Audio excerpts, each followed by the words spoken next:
നമസ്കാരം, news prime മലയാളത്തിലേക്ക് സ്വാഗതം. ആന്ധ്ര വിഭജനത്തിന് ശേഷം എന്തുകൊണ്ടാണ് തെലങ്കാനയിൽ കോൺഗ്രസ് പച്ചപിടിച്ചത്, എന്നാൽ ആന്ധ്രയിൽ ഇപ്പോഴും ഗതി പിടിക്കാതിരിക്കുന്നത് എന്ന ചോദ്യം പലരും ചോദിക്കുമ്പോൾ അതിന് ഉത്തരം കൃത്യമാണ്. തെലങ്കാനയിൽ രേവന്ത് റെഡ്ഡി അധികാരത്തിലിരുന്ന ചന്ദ്രശേഖര റാവുവിനെയും കൂട്ടരെയും താഴെയിറക്കിയത് ജനകീയ പ്രക്ഷോഭങ്ങളിലൂടെയാണ്. അത് ആന്ധ്രയിൽ നടത്താൻ കഴിയുന്നില്ല എന്നുള്ളത് വലിയ പരാജയമാണ്.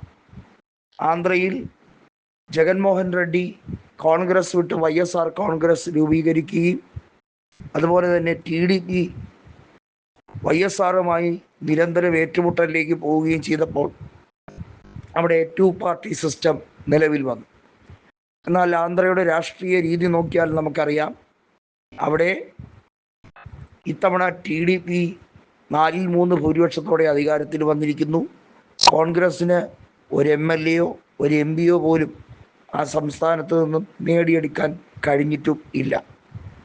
വിഭജനത്തിന് ശേഷം നാളിതുവരെ അവർക്ക് മുന്നിട്ട് നിൽക്കാൻ കഴിയുന്ന ഒരു മേഖല പോലും കണ്ടെത്താനും കഴിഞ്ഞിട്ടില്ല. ഇതെങ്ങനെയാണ് സംഭവിച്ചത്? 2009 ലോക്സഭാ തിരഞ്ഞെടുപ്പ് ഫലത്തിൽ 33 സീറ്റുകളാണ് ആന്ധ്രാപ്രദേശിൽ നിന്നും മൊത്തത്തിൽ തൂത്തുവാരിയത്. അതിൽ 15 തെലങ്കാന മേഖലയിലെങ്കിൽ 18 ആന്ധ്ര മേഖലയിൽ നിന്നാണ്. അതായത് ആന്ധ്ര മേഖലയിൽ വലിയ മുന്നേറ്റം തന്നെയായിരുന്നു അക്കാലത്ത് കോൺഗ്രസ് നേടിയെടുത്തത്. പല്ലം രാജു അടക്കം, അതുപോലെ തന്നെ ജയ്പാൽ റെഡ്ഡി അടക്കം നിരവധിയായ കോൺഗ്രസിൻ്റെ പ്രമുഖ നേതാക്കൾ 2009 ആന്ധ്രയിൽ നിന്നും തിരഞ്ഞെടുക്കപ്പെടുന്ന സാഹചര്യമുണ്ടായി. പിന്നീട് എന്ത് സംഭവിച്ചു? രാജശേഖര റെഡ്ഡിയുടെ ദുരൂഹ മരണത്തിന് ശേഷം ഹെലികോപ്റ്റർ അപകടത്തിൽ അദ്ദേഹം മരണപ്പെട്ടതിന് ശേഷം പിന്നീടുണ്ടായ മാറ്റങ്ങൾ, റോസയ്യെ മുഖ്യമന്ത്രിയാക്കുന്നു. അവിടെ പല രീതിയിലും കോൺഗ്രസ് നേതൃത്വം യുവാക്കളിൽ നിന്നും വലിയ തോതിൽ അകന്നുപോയി. എന്നാൽ രേവന്ത് റെഡ്ഡിയെ പോലൊരു നേതാവിന് തെലങ്കാനയിൽ യുവാക്കളെ വിശ്വാസത്തിലെടുക്കാൻ ഘട്ടം ഘട്ടമായി കഴിഞ്ഞു. ആന്ധ്രയിൽ അതുപോലൊരു നേതാവില്ലാതെ പോയി.